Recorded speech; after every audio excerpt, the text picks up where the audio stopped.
എല്ലാവർക്കും സ്ട്രോബെറി ചാനലിലേക്ക് സ്വാഗതം. ഞാൻ അനീറ്റ. വലിയ ഇൻട്രൊഡക്ഷൻ്റെ ഒന്നും ആവശ്യമില്ലാത്ത മലയാളികൾക്ക് ഏറ്റവും ഇഷ്ടമുള്ള ഒരു റെസിപ്പിയാണ് ഇന്ന് ഞാൻ ഷെയർ ചെയ്യുന്നത്, ബീഫ് റോസ്റ്റ്. ഏറ്റവും രുചിയൂറുന്ന ബീഫ് റോസ്റ്റ് വളരെ എളുപ്പത്തിൽ എങ്ങനെ തയ്യാറാക്കാം എന്നുള്ള എൻ്റെ റെസിപ്പിയാണ് ഞാൻ ഇവിടെ ഷെയർ ചെയ്യുന്നത്. ഇതുപോലെയുള്ള രുചിയൂറുന്ന ഒരുപാട് റെസിപ്പികൾ ഞങ്ങൾ ഓൾറെഡി ഞങ്ങളുടെ ചാനലിൽ ഷെയർ ചെയ്തിട്ടുണ്ട്. അവയെല്ലാം ഞങ്ങളുടെ ചാനൽ പ്ലേലിസ്റ്റിൽ കാണാവുന്നതാണ്. നമുക്ക് ബീഫ് റോസ്റ്റിലേക്ക് കിടക്കാം. ഞാനിവിടെ ഒരു 400 ഗ്രാം ബീഫാണ് എടുത്തിട്ടുള്ളത്. അത് ഈ കുക്കറിലേക്ക് മാറ്റാം. ഏറ്റവും ആദ്യം നമുക്ക് ഈ ബീഫിനെ ഒന്ന് മാരിനേറ്റ് ചെയ്യണം. മാരിനേറ്റ് ചെയ്യുന്നതിന് വേണ്ടിയിട്ട് 1/4 ടീസ്പൂൺ മഞ്ഞൾപ്പൊടി, 1 ടീസ്പൂൺ എരിവുള്ള മുളക് പൊടി, 1 ടീസ്പൂൺ കുരുമുളക് പൊടി, 3/4 ടീസ്പൂൺ ഗരം മസാല, ആവശ്യത്തിന് ഉപ്പ്, 1/2 മുതൽ 3/4 ടീസ്പൂൺ വരെ ഉപ്പ് ചേർക്കാം.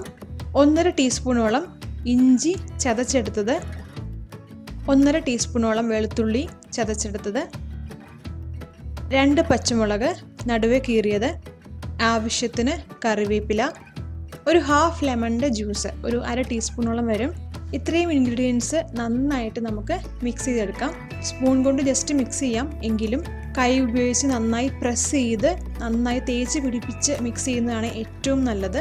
ഇങ്ങനെ നന്നായി മാരിനേറ്റ് ചെയ്ത് വെച്ച ബീഫ് കുറച്ച് സമയം റെസ്റ്റ് ചെയ്യാൻ വെക്കുന്നത് വളരെ നല്ലതാണ്. ഒരു 1/4 കപ്പ് വെള്ളം കൂടി ചേർത്ത് നമുക്ക് കുക്കർ അടച്ച് വിസിലിന് വേണ്ടിയിട്ട് വെയിറ്റ് ചെയ്യാം. ഒരു വിസിൽ വന്നതിന് ശേഷം ഫ്ലെയിം തീരെ ചെറുതാക്കിയിട്ട് ഒരു 5 മിനിറ്റ് കൂടി കുക്ക് ചെയ്യാം. അതിനുശേഷം ഫ്ലെയിം ഓഫ് ചെയ്ത് പ്രഷർ താനെ റിലീസ് ആവാനായിട്ട് വെയിറ്റ് ചെയ്യാം. ഈ സമയത്ത് നമുക്കൊരു പാൻ എടുത്ത് വെക്കാം. അതിലേക്ക് വെളിച്ചെണ്ണ ചേർത്ത് കൊടുക്കാം. വെളിച്ചെണ്ണ നന്നായി ചൂടായി കഴിയുമ്പോൾ ഒരു മീഡിയം സൈസ് സവോള വളരെ കനം കുറച്ച് 1/2 സ്ലൈസ് ചെയ്തെടുത്തതാണ്, അത് ചേർത്ത് കൊടുക്കാം. സവോള നമ്മൾ 1/2 സ്ലൈസ് ചെയ്തതിന് ശേഷം കനം കുറച്ച് അരിഞ്ഞെടുക്കുമ്പോൾ പെട്ടെന്ന് സവോള വഴന്ന് കിട്ടും. നമുക്ക് ഗ്രേവിക്ക് ആവശ്യമായ ഉപ്പ് ചേർത്ത് കൊടുക്കാം. ഞാനൊരു 1/4 ടീസ്പൂണോളം ഉപ്പ് ചേർക്കുന്നുണ്ട്. നന്നായിട്ട് മിക്സ് ചെയ്യാം. സവോള ജസ്റ്റ് ഒന്ന് വാടി ഒന്ന് ട്രാൻസ്പെറൻ്റ് ആയി തുടങ്ങിയിട്ടുണ്ട്. ഈ സമയത്ത് നമുക്ക് 1.5 ടീസ്പൂണോളം ഇഞ്ചി പൊടിയായി അരിഞ്ഞത് ചേർത്ത് കൊടുക്കാം. അതുപോലെ തന്നെ വെളുത്തുള്ളി പൊടിയായി അരിഞ്ഞത് അതൊരു 1 ടീസ്പൂൺ ചേർത്ത് കൊടുക്കാം. നന്നായിട്ട് മിക്സ് ചെയ്യാം. ഇഞ്ചിയുടെയും വെളുത്തുള്ളിയുടെയും ആ ഒരു റോ സ്മെല്ലെല്ലാം മാറി നമ്മുടെ സവോളയും ഇഞ്ചിയും വെളുത്തുള്ളിയും എല്ലാം നന്നായിട്ട് വഴന്നു വരുന്നതിന് വേണ്ടിയിട്ട് വെയിറ്റ് ചെയ്യാം. ഇപ്പോൾ നമ്മുടെ സവോളയും ഇഞ്ചിയും വെളുത്തുള്ളിയും എല്ലാം നന്നായിട്ട് വഴന്നു വന്നിട്ടുണ്ട്. നമുക്കിനി പൊടികൾ ചേർത്ത് കൊടുക്കാം. 1/4 ടീസ്പൂൺ മഞ്ഞൾപ്പൊടി, 1 ടീസ്പൂണോളം എരിവുള്ള മുളക് പൊടി, 2 ടീസ്പൂൺ മല്ലിപ്പൊടി, 1 ടീസ്പൂൺ കുരുമുളക് പൊടി, 1 ടീസ്പൂൺ ഗരം മസാല. ഇത്രയും പൊടികൾ ചേർത്തിട്ട് നന്നായി മിക്സ് ചെയ്യാം. ഞാൻ 1 ടീസ്പൂൺ കാശ്മീരി മുളക് പൊടി കൂടി ചേർക്കുന്നുണ്ട്.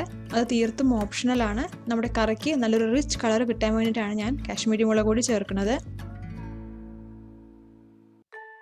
പൊടികളുടെ എല്ലാം ആ ഒരു റോ സ്മെല്ലെല്ലാം മാറി നന്നായിട്ട് വഴന്നു കഴിയുമ്പോൾ നമുക്ക് തക്കാളി ചേർത്ത് കൊടുക്കാം. ഒരു മീഡിയം സൈസ് തക്കാളി ചെറുതാക്കി അരിഞ്ഞെടുത്തിരിക്കുകയാണ്. നമ്മൾ ബീഫ് റോസ്റ്റ് തയ്യാറാക്കുമ്പോൾ തക്കാളി ഒരുപാട് അങ്ങ് വഴന്നു പോകേണ്ട കാര്യമില്ല. തക്കാളിയും കൂടി ചേർത്ത് ജസ്റ്റ് ഒന്ന് മിക്സായി വരുമ്പോൾ നമ്മൾ ഓൾറെഡി കുക്ക് ചെയ്ത് വെച്ചിരിക്കുന്ന ബീഫ് ചേർത്ത് കൊടുക്കാം. ബീഫും അതിൻ്റെ ഗ്രേവിയും എല്ലാം ചേർക്കാം. നന്നായിട്ട് മിക്സ് ചെയ്യാം. ഒരു 1/4 കപ്പ് വെള്ളമെടുത്ത് നമ്മൾ ബീഫ് കുക്ക് ചെയ്തെടുത്ത ആ കുക്കറിലേക്ക് ഒഴിച്ച് ജസ്റ്റ് ആ ഗ്രേവിയും കൂടി നമുക്ക് ഈ ബീഫ് റോസ്റ്റിലേക്ക് ചേർക്കാം. നന്നായിട്ട് മിക്സ് ചെയ്യാം. ഇനി ഹൈ ഫ്ലെയിമിലിട്ട് ഒരു 1-2 മിനിറ്റ് നന്നായി തിളയ്ക്കാൻ അനുവദിക്കാം. കുറച്ച് കറിവേപ്പിലയും കൂടി ചേർത്ത് കൊടുക്കാം. നല്ലൊരു തിള വന്നിട്ടുണ്ട്. ഇനി തീരെ ലോ ഫ്ലെയിമിലിട്ട് പാത്രം അടച്ച് നമുക്കൊരു 15-20 മിനിറ്റ് ഒന്ന് കുക്ക് ചെയ്തെടുക്കാം. 15-20 മിനിറ്റിന് ശേഷം നമ്മൾ തുറക്കുമ്പോൾ വെള്ളമെല്ലാം നന്നായിട്ട് വറ്റി നല്ലൊരു തിക്ക് ഗ്രേവിയോട് കൂടി നല്ല ബീഫ് റോസ്റ്റ് ഇവിടെ റെഡി ആയിട്ടുണ്ട്. ഒരു ടേസ്റ്റ് മേക്കറും കൂടി നമ്മൾ ചേർക്കുന്നുണ്ട് അവസാനമായിട്ട്. വേറൊന്നുമല്ല, പെരുംജീരകത്തിൻ്റെ പൊടിയാണ്. 1 ടീസ്പൂൺ പെരുംജീരകം പൊടിയും കൂടി ചേർത്ത് നന്നായി മിക്സ് ചെയ്ത് നമുക്ക് ഫ്ലെയിം ഓഫ് ചെയ്യാം.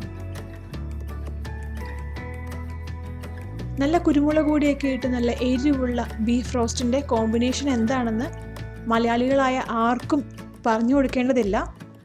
നല്ല മുരിഞ്ഞ പൊറോട്ടയുടെ കൂടെ ഈ ബീഫ് റോസ്റ്റ് കഴിക്കാൻ ഇഷ്ടമില്ലാത്തവരായിട്ട് ആരും ഉണ്ടാവില്ല. ഗോദ എന്ന സിനിമയിൽ നമ്മുടെ ടോവിനോ അച്ചായൻ പറഞ്ഞതുപോലെ ഒരു കുഞ്ഞു കഷ്ണം മുരിഞ്ഞ പൊറോട്ടയിലേക്ക് ഒരു പീസ് ബീഫും അതിൻ്റെ ഗ്രേവിയും കൂടി ഒന്ന് മിക്സ് ചെയ്ത് ചുരുട്ടിയെടുത്തങ്ങ് കഴിച്ചാൽ ആഹാ സ്വർഗം. തീർച്ചയായിട്ടും നിങ്ങൾക്ക് ഇഷ്ടമാകും. തയ്യാറാക്കി നോക്കി നിങ്ങളുടെ ഫീഡ്ബാക്ക്സ് ഞങ്ങളുടെ ഫേസ്ബുക്ക് ഗ്രൂപ്പിലൂടെയോ കമൻറ്റ് ബോക്സിലൂടെയോ ഷെയർ ചെയ്യാൻ മറക്കരുത്. നിങ്ങൾ തയ്യാറാക്കിയ വിഭവങ്ങളുടെ ഫോട്ടോസ് ഞങ്ങളുടെ ഫേസ്ബുക്ക് ഗ്രൂപ്പിൽ പോസ്റ്റ് ചെയ്യാവുന്നതാണ്. ഇതുപോലെയുള്ള രുചിയൂറുന്ന ഒരുപാട് റെസിപ്പികൾ ഞങ്ങളുടെ ചാനൽ പ്ലേലിസ്റ്റിൽ കാണാവുന്നതാണ്. വീഡിയോ കണ്ടിട്ട് ഇഷ്ടമായാൽ ഞങ്ങളുടെ ചാനൽ സബ്സ്ക്രൈബ് ചെയ്യാൻ മറക്കരുത്. ഇതുപോലെ രുചിയൂറുന്ന റെസിപ്പീസുമായി സ്ട്രോബെറി ചാനലിലൂടെ വീണ്ടും കാണാം. Thank you so much for watching. By.